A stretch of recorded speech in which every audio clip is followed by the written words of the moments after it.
Қазақ тілі 3 класс. 7 бөлім су тіршілік көзі. Сабақтың тақырыбы нәтиже сабақ мен не үйрендім.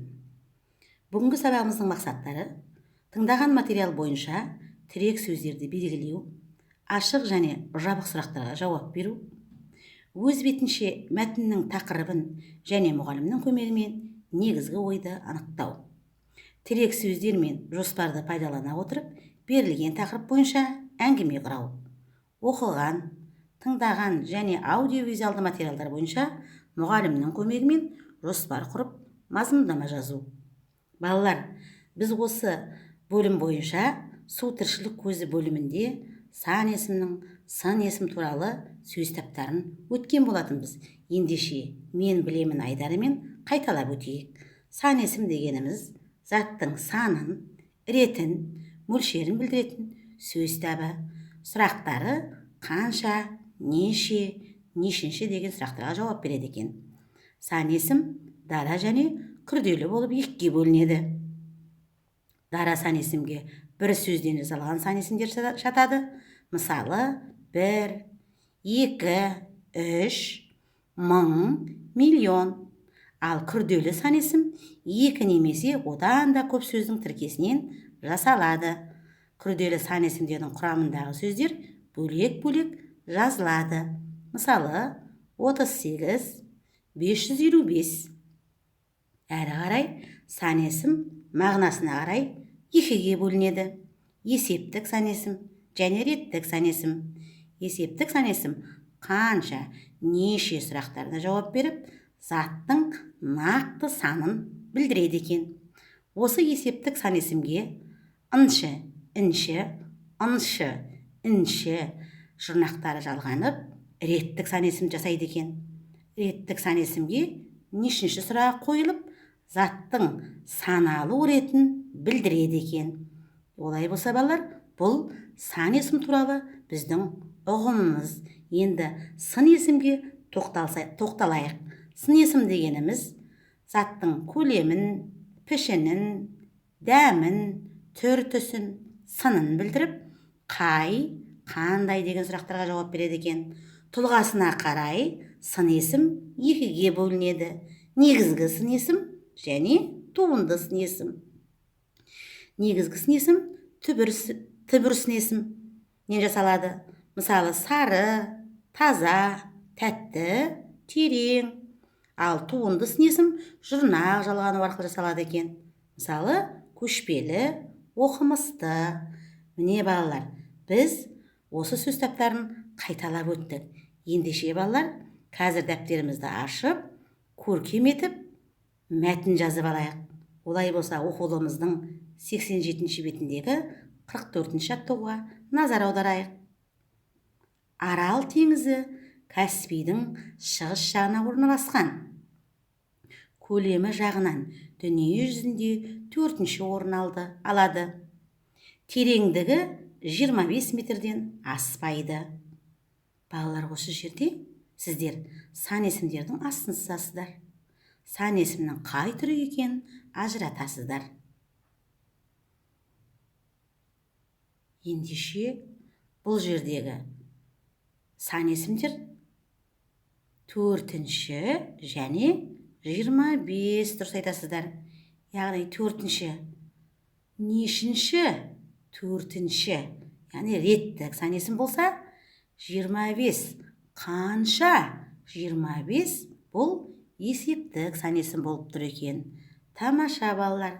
Әрі қарай балалар, сіздердің жүріп ойларыңыздың арқасында берілген әріптерді орнына қойып, жасырын сөз табайық. Бұл жасырылған сөз біз оқитын ертегінің тақырыбы болып табылады. Дұрыс айтасыздар, ертегінің тақырыбы жапырақ.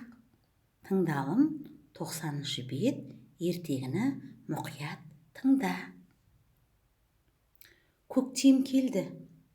Аққайың бұтақтарындағы өркендер де шетінен бір жарып жапырақ жаюда. Тек кенже бүршік қана асыға қоймады. Бірақ күннен күнге жылуы күшейе түскен күн сәулесі аймалап жүріп, оны да қауызын жарып шықпасына қоймады. бойына жылу жүгіріп, есінеген бүршік кенет жарыққа шықты. Демде жасыл жапыраққа айналды. Ол өзін қоршап тұрған табиғаттың сұлулығын көріп, қайран қалды. Табиғат қандай әдемі еді. Жапырақ жан-жағына көзі тоймай қараумен болды. Құстардың сайраған көңілді үніне құлақ түрді. Самал желмен тербеле бақытты күй кешті. Бір күні күн суыта бастады. Жауын жауғаннан кейін бойы мұздады. Жапырақтар сары, қоңыр, қызыл түске боянды.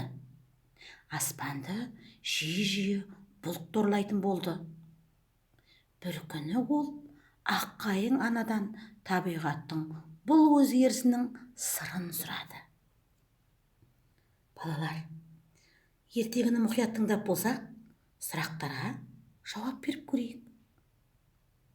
Ертегінің басты бөлігінде жылдың қай мезгілі туралы айтылған?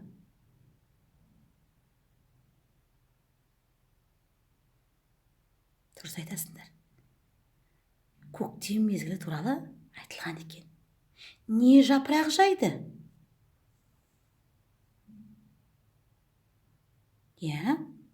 Аққайың бұтақтарындағы өркендер жапырақ жайды. Кенже бүршік қайтты.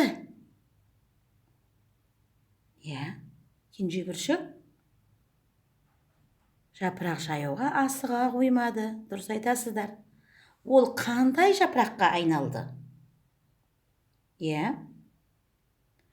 Әрине, жасыл жапыраққа айналды. Жасыл жапырақ табиғаттың қандай көріністеріне қайран қалды? Табиғаттың әдемі, сұлу көріністеріне қайран қалды. Дұрыс айтасыздар. Қай мезгілде жапырақ мұздай бастады? Дұрыс айтасыздар. Жауын жауғаннан кейін бойы мұздай бастады. Жапырақтар қандай түске боянды? Әрине, жапырақтар сары, қоңыр, қызыл түске боянды. Жапырақтың сұрағына анасы не деп жауап беру мүмкін? Бұл сұрақтың жауабын ойланып көріңіздер өздеріңіздер. Яғни бұл сұрақтың жауабын анасы не деп айтуы мүмкін? Күз мезгілінің түскенін айтуы мүмкін. Тамаша балалар.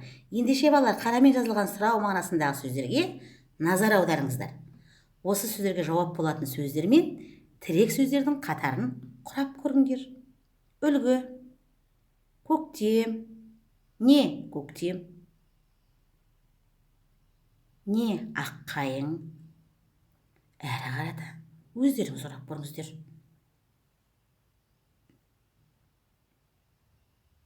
Енді балалар, ертегіге ат таңдаңыздар. Оқулықтарыңызда жапырақ, жасыл жапырақ деген екі ат бар. Осы аттың бірін өздеріңіз тиісін таңдап қоясыздар. Жоспарға сәйкес ертегі бөліктерін табайық. Жоспар: жасыл жапырақ, күннің суытуы, жапырақтың сұрағы. Енді сіздер осы жапырақтың бөліктерін табу үшін жаңа өздерің айтып өткендей сөздердің қатарын таптыңыздар. Көктем, аққайың, асыға қоймады, жасыл, сұлу, жауын жауғаннан кейін, сары, қоңыр, қызыл. Осы сөздердің қатарын сөйлеммен толықтыра отырып, жоспарға сәйкес ертегінің бөліктерін тауып жазасыздар және мазмұндап айтуға дайындаласыздар.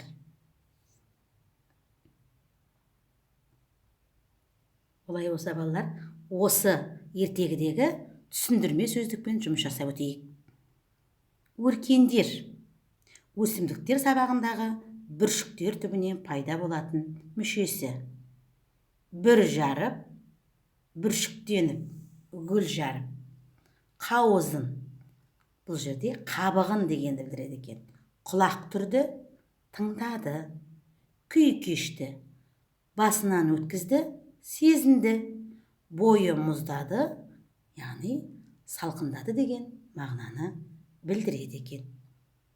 Жақсы, ендеше дәптерімізді ашып, 6-шы тапсырманы, 91-ші беттегі 6-шы тапсырманы жазайық. Ертегідегі сын есімі бар сөйлемдерді теріп жазып, сын есімдерді белгілейсіздер. Негізгі және туынды сын есімдерге ажыратасыздар.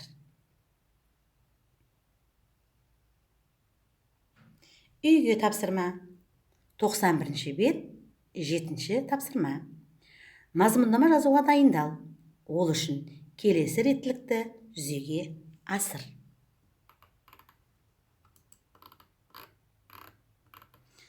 Бірінші, мәтінді оқы. Түсініксіз сөздер мен сөйлемдерді анықта. Олардың беретін мағынасы мен мазмұнын біліп ал. Екінші, мәтіннің тақырыбы мен ондағы негізгі ойды анықта. Бұл жерде мәтін авторының оларды қалай ашқанына назар аудар. Мәтіннің тақырыбы мен ондағы негізгі ойды ашу үшін қандай сөздерді қолдану қажеттілігін ойлан. Үшінші, жоспар құр. Ол үшін мәтін бөліктерінің санын анықта.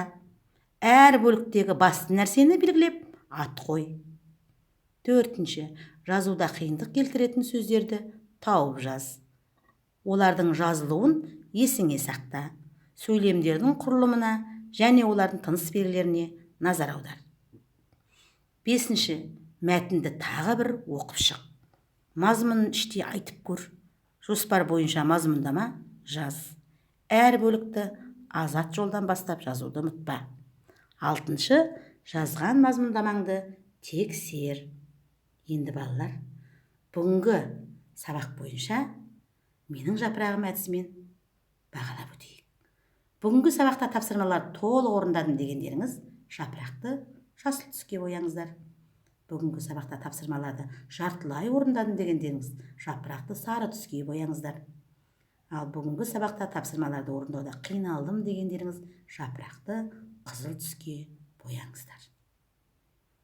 Сабақ аяқталды, сау болыңыздар.